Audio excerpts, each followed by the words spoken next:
Bom dia, boa tarde, boa noite, pessoal. Espero que vocês estejam bem. Na aula de hoje nós vamos falar sobre centro de massa, impulso, momento linear e, por fim, o princípio da conservação do momento linear, né? O princípio que é muito importante aí dentro da física.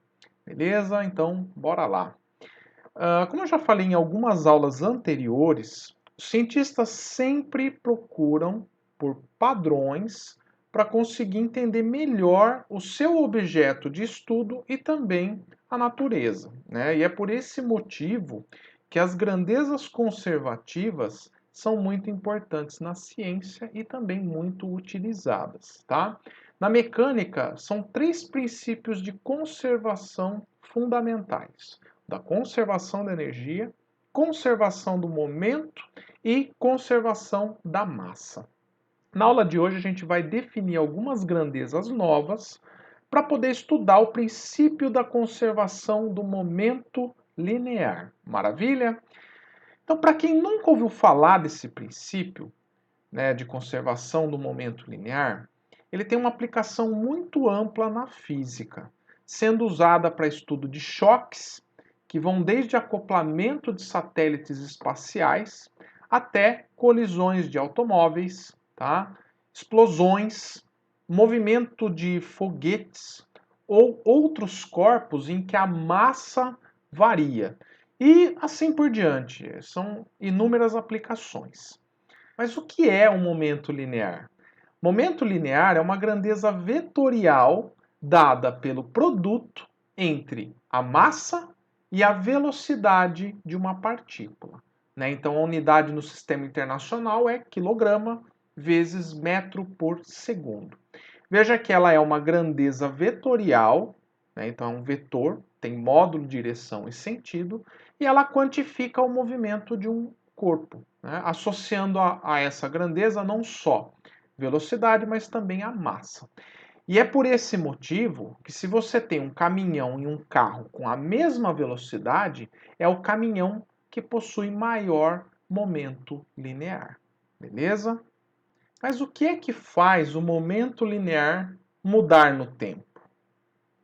Para a gente descobrir, né, vamos tomar a derivada com relação ao tempo.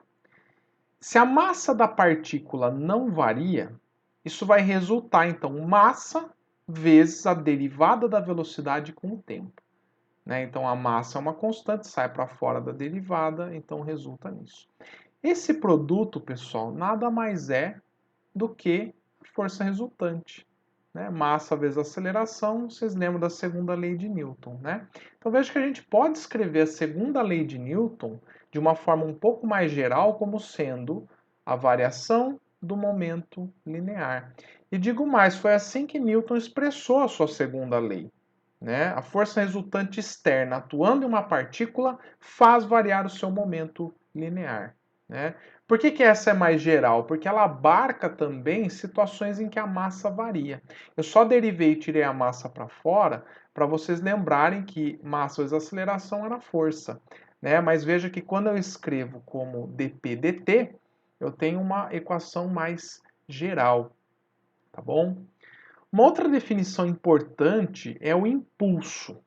Impulso é a aplicação de uma força durante um intervalo de tempo que faz o momento linear de uma partícula variar. Tá? A definição dela, mais simples, né, é o produto entre a força média e o intervalo de tempo de aplicação. Um exemplo do dia a dia aí, ó, numa cobrança de lateral, o jogador ele se curva ou até corre, né, para aplicar a força por um tempo maior, e isso dá um impulso maior à bola, né? Então esse é um exemplo aí de situação. E veja que nessas interações, as forças envolvidas atuam num intervalo de tempo muito curto, né? Pensa num chute numa bola. A força que o pé realiza na bola tem um comportamento parecido com a desse gráfico. Veja que a força cresce, atinge um pico e depois decresce conforme a bola vai deixando o pé do jogador. E tudo isso acontece em décimos de segundo, né? A variação na quantidade de movimento da bola, que é o ΔP, é obtido pela integral da força ao longo desse intervalo de tempo. E isso, em outros termos, é obtido pela área abaixo da curva, né, representada em roxo. Isso é equivalente ao impulso sobre a bola, né? E nota que ΔP, o que é isso? ΔP, a gente viu lá atrás, é massa vezes a velocidade final da bola menos a massa vezes a velocidade da bola antes do chute. Né? E isso então equivale ao impulso sobre a bola. Então é por isso que o conceito de impulso é importante, porque ele estabelece uma relação entre impulso, né, que é a força, o intervalo de tempo, e entre a variação do momento linear. Tá? Agora, como essas interações elas ocorrem num tempo muito curto, como eu já falei, é muito difícil da gente conhecer em detalhes o comportamento da força. Né? E, em geral, o que a gente faz é calcular a força média que produz o mesmo impulso. Né? O impulso devido à força média seria representado pela área em azul, e é o mesmo da área representada na cor roxa. Né? Veja então que dessa forma é muito mais simples de calcular as forças envolvidas no impacto, né? Porque daí basta eu fazer essa força média vezes o intervalo de tempo. Tá? Bom, embora possa parecer aí complicado, né? Veja como esse teorema do impulso ele é bastante intuitivo. Tá? Um caminhão com um certo momento linear m vezes v colide com um amontoado de feno. No final dessa colisão, esse caminhão ele para devido ao impulso recebido, né, pelo feno e não sofre avarias muito graves, né? Quer dizer, ele vai parar e não vai ter muita deformação.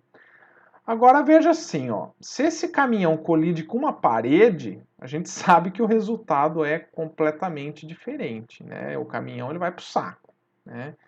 Agora veja, em ambos os casos, o impulso recebido ele foi o mesmo. Por que ele foi o mesmo? Porque o caminhão parou nas duas. Então ele tinha m vezes v no começo e no final das contas essa quantidade de movimento foi a zero. Então o impulso foi exatamente o mesmo. Foi o impulso necessário para fazer a quantidade de movimento ir a zero. Tá? Mas então o que é que foi diferente? Na primeira situação, o tempo de aplicação da força foi maior. Então, a força aplicada no caminhão e sua desaceleração, em consequência, foi distribuída ao longo desse tempo. E por isso que não causou grandes problemas. Já na segunda situação, o tempo de colisão foi extremamente pequeno. Então, a força aplicada e, portanto, a desaceleração foi muito grande. Então, essa ideia que é importante aí do teorema do impulso. E ela pode ser usada para entender o funcionamento do cinto de segurança dos carros, por exemplo. O princípio é o mesmo, tá bom? Então vamos aí aplicar, o teorema de impulso para um primeiro exemplo. Em um teste de colisão, um carro de massa 1000 kg colide com um muro com uma velocidade de 15 metros por segundo e após a colisão retorna com uma velocidade de 1 metro por segundo. Se a colisão dura 0,2 segundos, determine o módulo da força média exercida sobre o carro pela parede. Então, para calcular a força que a parede exerce sobre o carro, eu posso usar o impulso. Impulso é força vezes ΔT. Porém, eu não sei quanto que é o impulso, já que impulso é F vezes ΔT. Porém, impulso também é a variação do momento linear do carro. Então, é isso que eu posso usar para determinar esta força F aqui. Então, vamos lá. F, que é o que eu quero, vezes ΔT, é igual a m vezes v final, então depois da colisão, menos m vezes v0. Então vai ficar assim, ó, F é igual massa vezes velocidade final menos a inicial dividido por ΔT. Então é isso que nós vamos fazer aqui, né? E isso é a força média, tá bom? Deixa eu colocar assim. A massa do carro é 1.000 kg. A velocidade final do carro, ó, vai ser -1, né, na direção e sentido I, menos velocidade inicial é 15 metros por segundo I, dividido pelo tempo que é 0,2. Então a força média será, né, menos 16 vezes 1.000, isso vai dar menos 16.000 dividido por 0,2. Então a nossa força média ela vai ser de 80.000 newtons. Só que aí tem um menos aqui, né? Tá bom? O módulo da força vai ser 80.000 newtons. Né? Esse menos I é por conta que a força que a parede exerce sobre o carro é para a esquerda, contra o eixo adotado. Exemplo 2. Uma bola de 300 gramas com uma velocidade escalar v de 6 metros por segundo se choca com uma parede com ângulo de 30 graus e ricocheteia com a mesma velocidade escalar e o mesmo ângulo. A bola permanece em contato com a parede por 10 milissegundos. Determine item A o vetor impulso da parede sobre a bola e item B o vetor força média da bola sobre a parede. Então vamos lá, né, pessoal? Aqui eu tenho uma colisão em 2D. Então, como é que eu vou tratar aí? Para ficar mais fácil, vamos trabalhar, né, com as componentes do vetor. Né? Então, antes da colisão, eu posso decompor essa velocidade em Vx e Vy, e também na hora de sair, a mesma coisa, né? Vx e Vy. Né? Aqui está em módulo, tá bom? Então, para eu calcular o vetor impulso da parede sobre a bola, a ideia é a mesma, né? Então, impulso é força vezes ΔT. Como eu não conheço a força, né? Então eu vou ter que usar a variação do momento linear. E aí eu vou separar em componentes. Então vamos em x primeiro. Então o Ix vai ser a variação do momento linear, então é a massa vezes V final menos V inicial, mais em x. Tá? Então, para isso, eu vou ter que decompor a velocidade aqui. Mas vamos ver o que vai acontecer aqui, né? Veja que interessante. O Vx, como a velocidade não muda após a colisão, você vai ver que o momento linear vai ser o mesmo antes e depois. Então, em Ix vai ser zero. Vamos mostrar o porquê, ó. Ix, e aí eu vou tirar os vetores, tá? Vai ficar aqui a massa, que é 0,3 kg, vezes velocidade x final. Então, esse Vx, ó, decompondo aqui, vai ser o V cosseno de θ, menos esse Vx aqui, ó, θ está aqui, V cosseno de θ. Então, o impulso em x é zero. Tá? Então, a gente não tem muito o que fazer aí. Já em y, eu vou ter um impulso. Então, já tirando o vetor, né, vai ficar v menos v0, só que aqui é y. Então, aqui 0,3 vezes v. Aí veja com cuidado, ó, seno de θ menos, agora que cuidado, Vy está contra o eixo adotado, então ele é menos V seno de θ. Vou trocar aqui. Então, vamos substituir, né, 0,3 vezes o V, que é 6, seno de 30, mais 6 seno de 30 graus. Né? 6 vezes meio dá 3, aqui também vai dar 3, então vai dar 6. 6 vezes 0,3 o y vai dar 1,8 newtons. Portanto, né, gente, o impulso vetor, em termos das componentes, vai ser 1,8, né, newtons segundos, aqui faltou segundos, na direção J positiva, né? Afinal de contas, a parede exerce sobre a bola um impulso para cima. Certo? O item B, o vetor força média da bola sobre a parede. Então agora ele quer na parede. Porém, como no item A nós calculamos o impulso sobre a bola, é isso que nós temos em mãos, né? Mas não tem problema. Então a gente vem aqui, pode calcular a força sobre a bola e depois passar para a parede. Então vai ser a força média vezes o ΔT. Né? Então a força média é igual a impulso dividido pelo ΔT. Então vamos lá, a gente chegou em 1,8 newtons segundos em J, dividido por 10 milissegundos, é 10 vezes 10 a menos 3. Então a força média vai ser aqui, ó, 10 a menos 2 embaixo, 180 newtons em J. Então, de novo, essa aqui é a força na bola.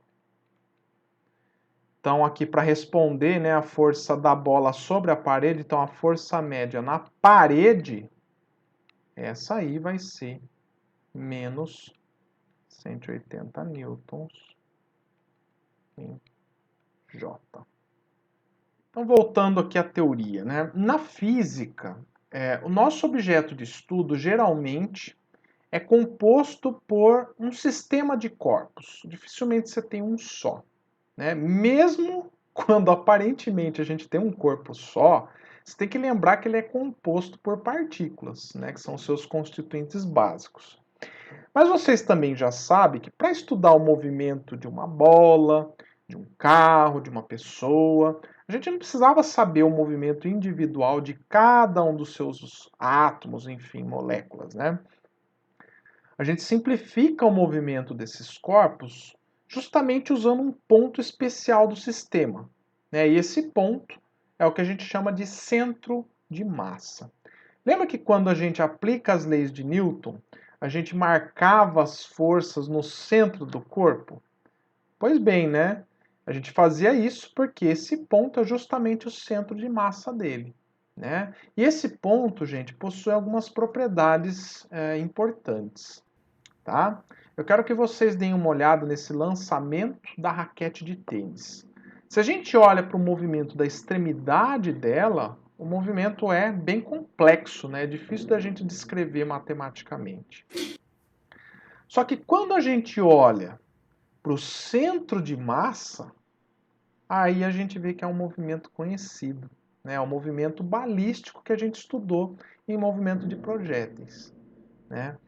Outro ponto interessante para a gente reparar é que a raquete ela gira em torno desse ponto ao longo do movimento, né? Então, bem, isso facilita a descrição da rotação da raquete ao longo do movimento, né? Então, essa ideia do centro de massa ela também é usada, né, aplicada para o estudo de movimento de um sistema de corpos independentes, né? Como exemplo, eu quero que vocês vejam esses dois corpos massivos em órbita em torno de um ponto do espaço. Esse ponto é exatamente o centro de massa do sistema, dos dois, né? Esse mesmo fenômeno aí é o que ocorre no nosso sistema solar, né? Os planetas não orbitam o Sol, né? Os planetas e o próprio Sol estão orbitando o centro de massa do sistema solar, né? Então, isso é bem interessante. Então, por definição, centro de massa é o ponto que se move como se toda a massa do sistema estivesse concentrada nesse ponto e como se todas as forças externas estivessem aplicadas também nesse ponto, né? E veja que a ideia de cálculo desse centro de massa é a média ponderada pela massa das partículas que compõem o corpo ou compõem o sistema, né? Se a gente pensar em um sistema que é composto por duas partículas em uma dimensão, o centro de massa nessa direção x, que é o xcm, seria a soma do produto da massa vezes a posição da partícula 1 e 2 dividido pela soma das massas. Então é por isso que é uma média ponderada pela massa. Bom, e se a gente generalizar isso para um sistema de n partículas, bastaria a gente fazer o somatório, né, de todas as partículas e dividir, né, pela massa aí delas, tá? Então a gente segue o mesmo princípio, tá? Vamos pegar aí um exemplo. Se a gente tem duas partículas de mesma massa e posições x1 e x2, o centro de massa seria, vamos substituir aí na expressão, xcm é mx1 mais mx2 dividido por 2m. Se você fizer a continha, você vai ver que o centro de massa vai estar no meio caminho entre as duas partículas, né? Aí a questão é, professor, mas o centro de massa pode estar num lugar que não tenha nada, não tenha massa? A resposta é, pode. É exatamente o que está acontecendo aí, né? Vamos ver mais um exemplo. A gente tem aí um corpo de massa M1 que é 9 vezes a massa da partícula 2. E aí a origem aí desse sistema eu estou colocando em x1.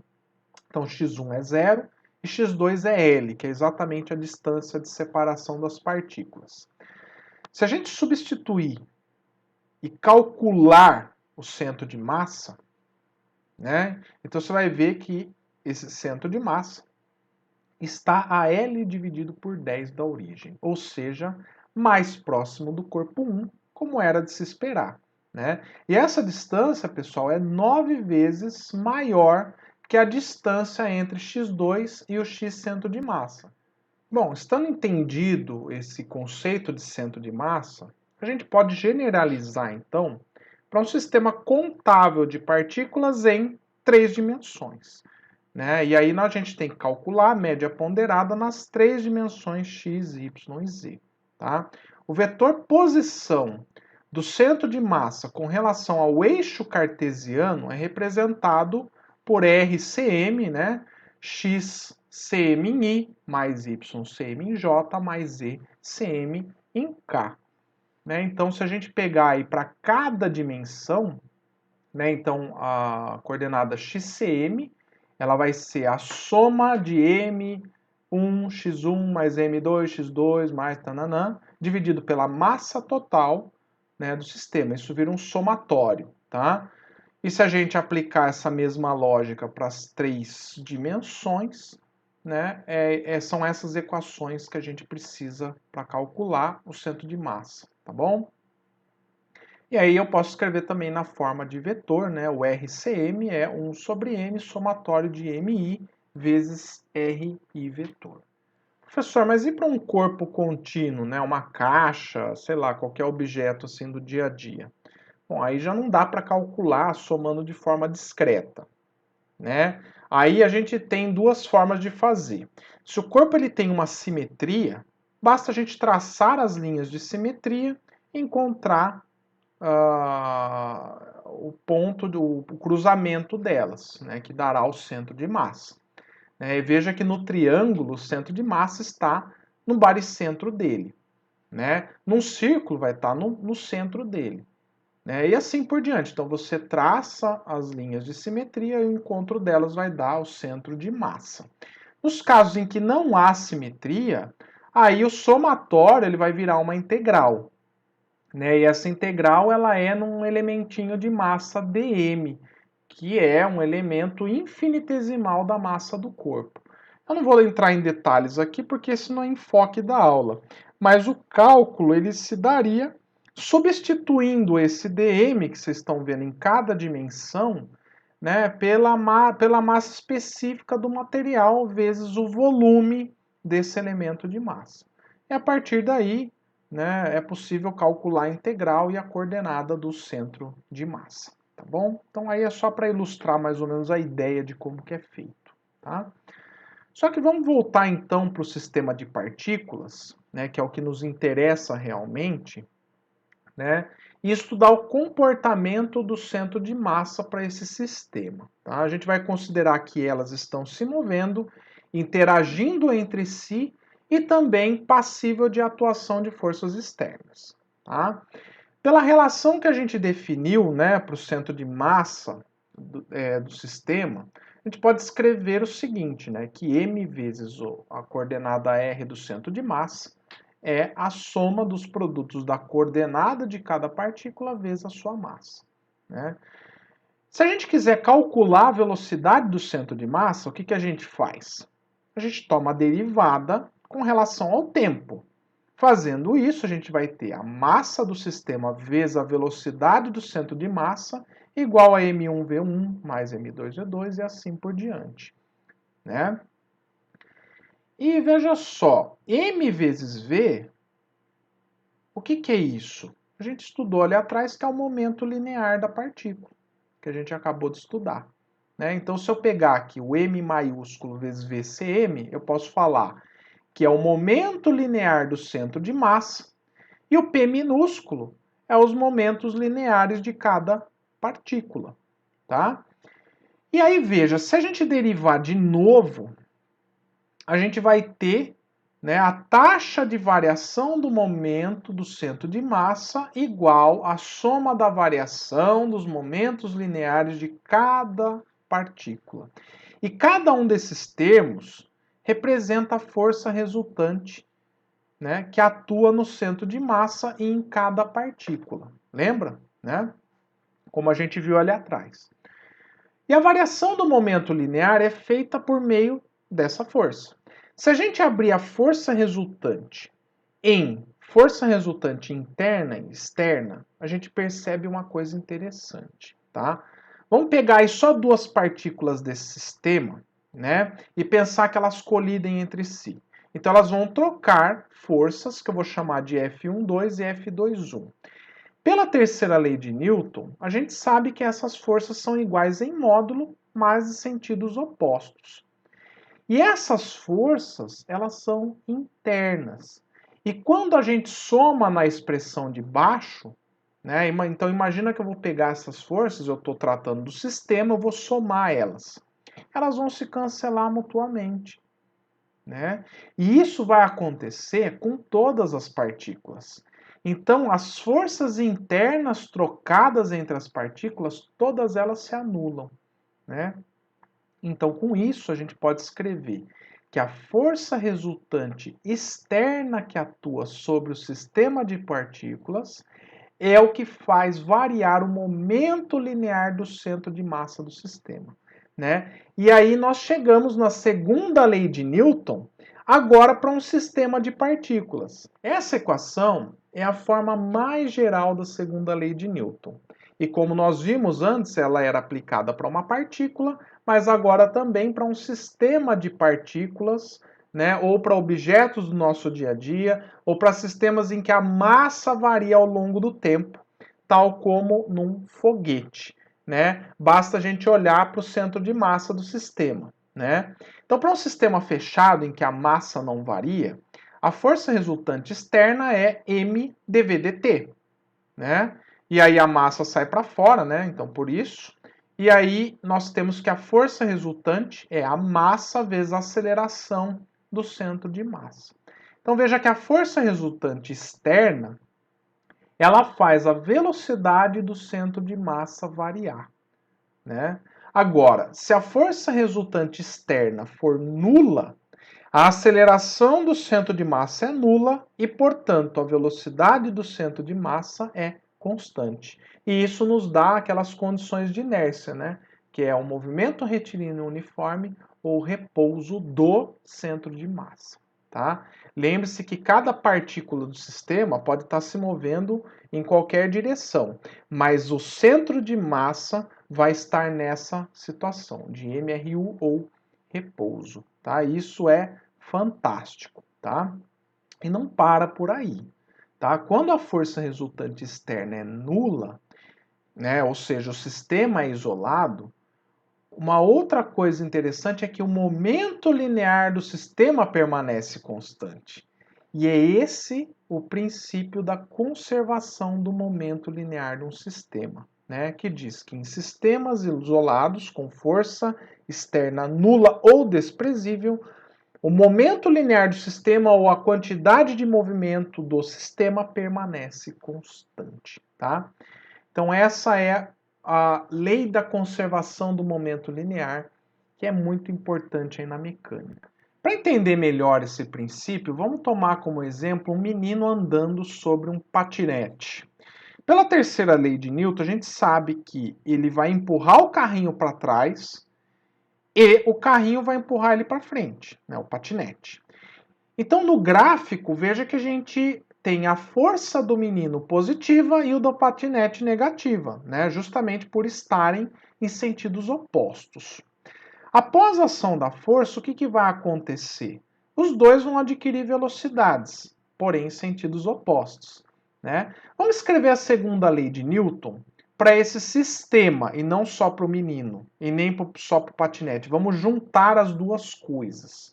Tá? Então a gente tem que a força resultante, ela é a soma das forças internas mais as forças externas, igual à derivada do momento linear do conjunto do sistema. Bom, como a força Fm e Fp são opostas, e elas são forças internas, elas vão se anular, né? E isso vai acontecer sempre, gente, justamente porque a gente está juntando aí os dois corpos. Né? Eu só vou fazer isso dessa vez, é só para mostrar o porquê que elas se anulam. Então agora só vai sobrar força externa igual a dp/dt, né? Agora, se essas forças externas também se anulam, ou seja, se a gente desprezar o atrito, né, basicamente isso, porque peso e normal já vão se anular no caso ali. Então, se o atrito for desprezível, o que vai acontecer aí? A força resultante externa é nula no sistema. Então a gente chega que a derivada do momento linear do sistema é nulo. Mas e agora? Né? E agora que se a derivada é nula, isso implica que a quantidade de movimento do sistema menino e carrinho é uma constante. Tem que ser, né? Porque derivada de uma constante é zero, né? Como vocês aprendem aí, né?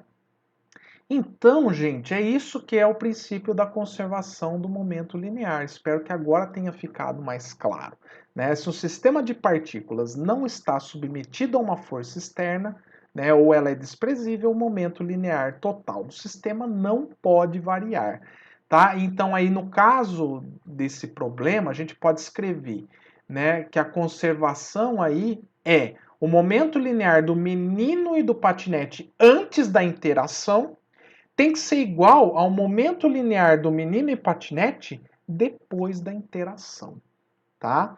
E se a gente fizer isso, né? Então o que vai acontecer? Né, o que vai acontecer é o seguinte, que antes da interação, ambos estavam em repouso. Então, o momento linear antes do sistema era zero. E depois, o momento linear do sistema tem que ser zero também. Para isso acontecer, o momento linear do menino é para a direita e o do patinete tem que ser para a esquerda, concorda? Né? Então vamos pegar aí e calcular a velocidade final do menino. Então vou isolar esse Vm', né, que está em azul, né? E a gente vai ver que ele vai dar menos a massa do patinete dividido pela massa do menino vezes a velocidade do patinete final, né? Então você vê que aí esse sinal de menos implica nessas velocidades opostas. Tá, e uma outra implicação disso é que o centro de massa desse conjunto vai permanecer em repouso a todo momento, tá? Por quê? Porque antes da interação, o centro de massa do sistema estava parado. Né? Depois da interação, também tem que continuar. Por quê, professor? Porque a força resultante externa é zero, é desprezível. Tá? Então, pessoal, é assim que a gente usa o princípio da conservação do momento linear. Tá? No sistema isolado, sem atuação de forças externas, o momento linear antes da interação tem que ser igual ao momento linear depois da interação. E na prática, como que a gente faz? A gente pega sempre imediatamente antes e imediatamente depois, né? Porque daí a gente garante que as forças externas, né, são desprezíveis numa situação como essa, principalmente interações rápidas, né? Não dá tempo dessa força externa reduzir o momento linear do sistema, tá? Então isso é fundamental vocês saberem, tá? E outra coisa, esse princípio de conservação é tão importante porque nem sempre a energia é conservada, né? Então, vocês vão ver mais para frente que em várias situações a energia não se conserva, mas o momento linear sim.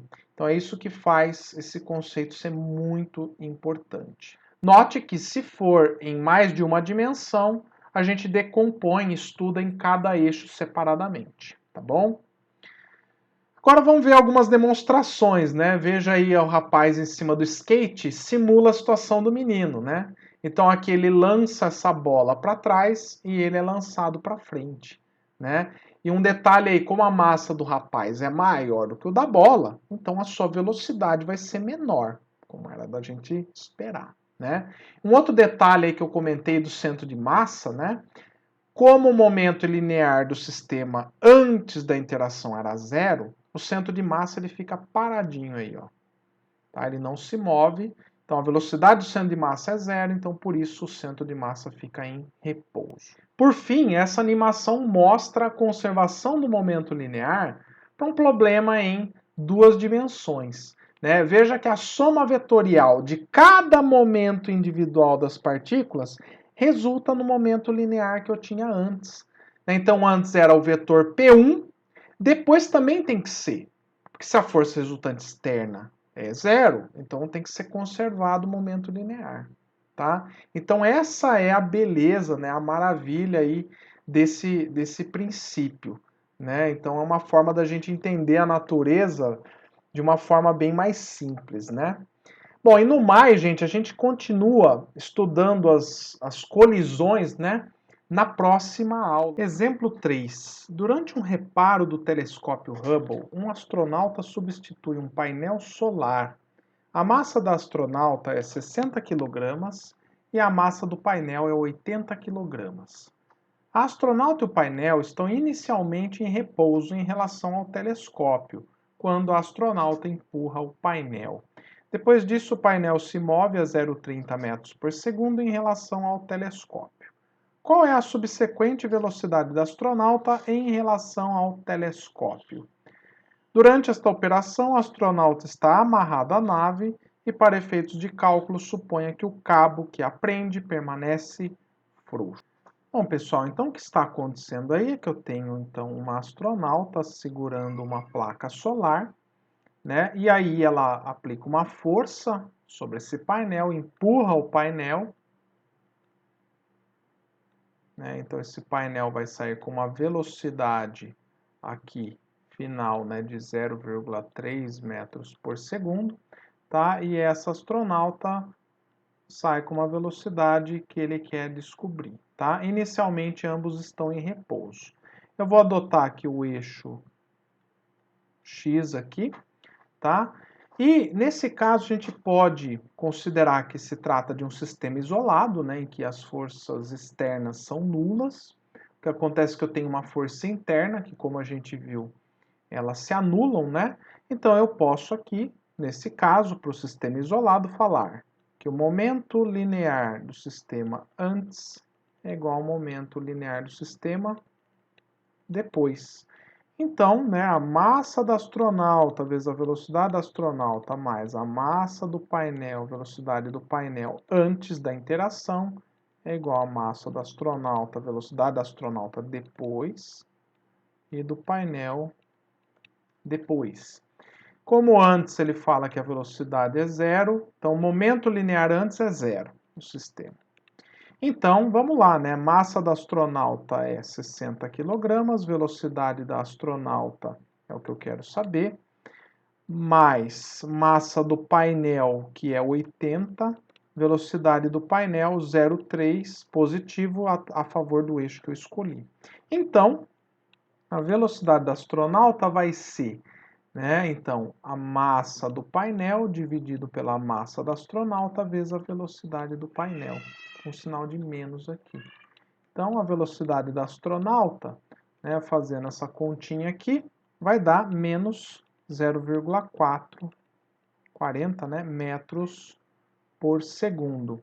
Sinal de menos porque está contra o sentido que eu adotei, né? Então, por isso que dá menos 0,40 metros por segundo. Veja vocês aqui algumas considerações. A velocidade da astronauta é maior em módulo do que a do painel, porque a massa da astronauta é menor do que a do painel. Então, como a massa dela é menor, sua velocidade é maior. Tá? Um outro detalhe interessante aqui é que a energia mecânica do sistema não é conservada. A minha energia mecânica do sistema antes é menor do que depois. Por quê? Porque a astronauta, quando ela empurra a caixa, ela está transformando uma energia química dela, biológica, em energia mecânica e cinética do sistema. Né? Então ela aumenta a energia mecânica do sistema. Então, enquanto era zero inicialmente, depois não é mais nula. Tá? Então veja que esse é um exemplo em que o momento linear é conservado, porém a energia mecânica não. Tá bom, pessoal? Vamos para o próximo. Suponha que um carro de 1.000 kg com velocidade de 15 metros por segundo colide com um alce estacionário de 500 kg em uma estrada muito escorregadia, com o alce atravessando o para-brisa, o que acontece muitas vezes nesse tipo de atropelamento.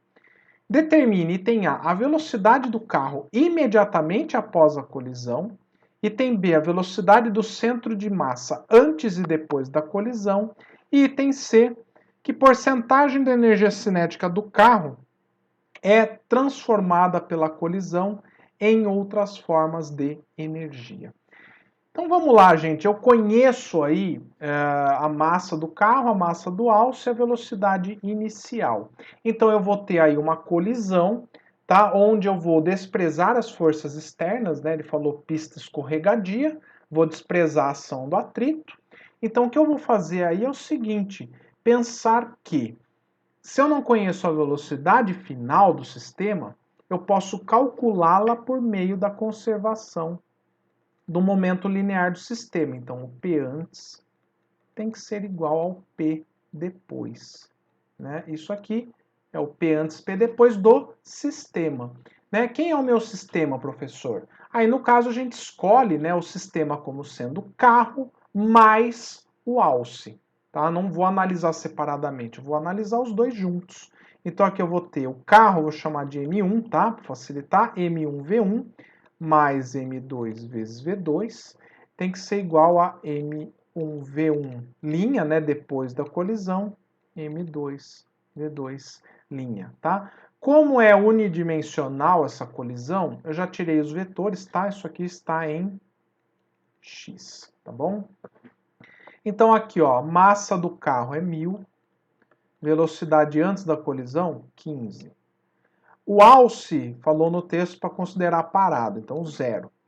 Massa do carro, 1.000. Velocidade final eu não sei. Massa do alce é 500. Velocidade do alce eu não sei. Mas o que eu sei é que ambas são iguais, porque o alce ele entra para dentro do carro, né? Então aí basta eu somar esses dois termos, né? Eu vou ter então que V' é 1.500 V' é igual a 15.000. Passa, né, o 1.500 dividindo. Então aqui, ó, corta aqui. V' vai ser 10 metros por segundo. Esse aqui é o item A, tá? O item B, ele pede a velocidade do centro de massa antes e depois da colisão. Nossa, professor, como que eu faço isso? Lembra lá que nós escrevemos na aula que o momento linear do centro de massa ele é igual ao momento linear de cada um das suas partículas que compõem o sistema. Aqui a nossa grande partícula, né, é o carro e a outra é o alce. Note que mesmo eles eu poderia dividir em partículas menores, né, mas a gente viu que o comportamento do centro de massa substitui, né? Então aqui eu tenho o centro de massa do carro, o centro de massa do alce, tudo considerado em P1 e P2, tá? Então, quem que vai ser aqui? Vai ser a massa do conjunto vezes a velocidade do centro de massa igual M1V1 mais M2V2. Isso aqui antes da colisão, tá? Então, aqui a massa do conjunto é 1.500, velocidade do centro de massa igual M1 é 1.000 vezes V1, que é 15, mais aqui o V2 é 0, né? Então, a velocidade do centro de massa vai ser, ó, se a gente fizer a continha, 10 metros por segundo. Nossa, professor, igual a velocidade final do conjunto. Pois é. Então, a velocidade do centro de massa antes da colisão, ela tem que ser igual a depois, tá? Nem vou calcular, ela vai ser igual antes e depois. Por quê? Pois o sistema é isolado. Certo? Então, não há forças externas atuando, então a velocidade do centro de massa é constante. Item C. Item C. Ele pede aqui a energia dissipada, né, o percentual dela. Para fazer isso, gente, nós podemos calcular a energia cinética antes, né, no referencial aí da Terra, então, e comparar com o depois da colisão e ver o quanto foi perdido. Tá? Antes da colisão, só tem energia cinética o carro, né? Então aqui vai ser M1V1 ao quadrado dividido por 2, né? De novo, se eu escrever isso aqui do Alce, ó, isso aqui é 0, né? Então só vou ter energia cinética do carro. Então aqui vai ser 1.000 vezes 15 ao quadrado dividido por 2. Essa energia aqui, 112.500 joules, tá? Energia cinética depois é M1 mais M2, né, os dois juntos, V' ao quadrado dividido por 2. Então aqui, ó, vai ficar a massa do conjunto que era 1.500 vezes 10 ao quadrado dividido por 2. Energia cinética depois da colisão vai dar 75.000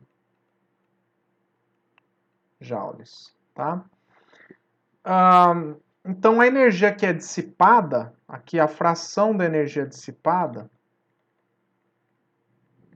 vai ser, né, a energia, o K antes menos o K depois, dividido pelo K antes, né, vezes 100%.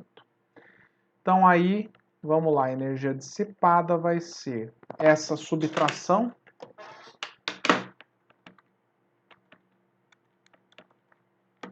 então aqui em cima vai dar 37.500 dividido por 112.500 vezes 100, né? Isso resulta em 33,3% de energia perdida, ou seja, transformada em outras formas que não seja mecânica, né? Então, energia térmica principalmente, né? Sonora também uma parte, e a gente não consegue aproveitar mais essa energia. Tá bom, pessoal? Então, por hoje é isso. Espero que vocês tenham entendido essa aula, compreendido os conceitos, e a gente continua, né, na próxima videoaula, tá bom? Um abraço a todos.